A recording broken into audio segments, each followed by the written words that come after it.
Ankara'nın taşına bak, gözlerimin yaşına bak.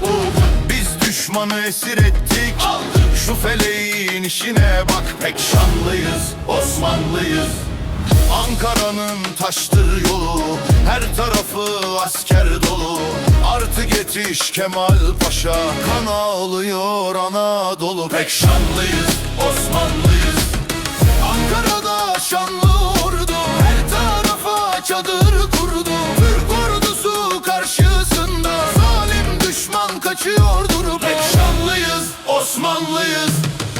Ankara'dan uçan kuşlar, Aydın yaylasında kışlar. Düşman bize teslim oldu, kolu nişanlı çavuşlar.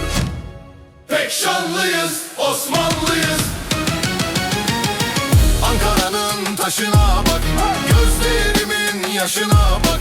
Biz düşmanı esir ettik, aldık şu feleğin işine bak. Pek şanlıyız, Osmanlıyız.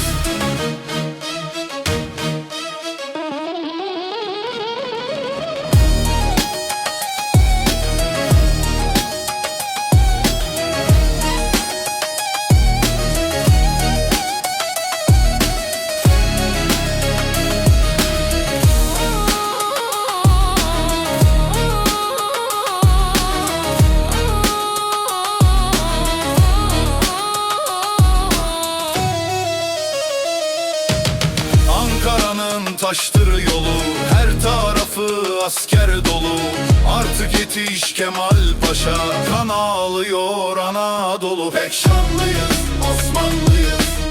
Ankara'da şanlı ordu, her tarafa çadır kurdu. Türk ordusu karşısında zalim düşman kaçıyor. Pek şanlıyız, Osmanlıyız. Ankara'dan uçan kuşlar, Aydın yaylasında kışlar. Düşman bize teslim oldu, kolu nişanlı çavuşlar. Pek şanlıyız, Osmanlıyız.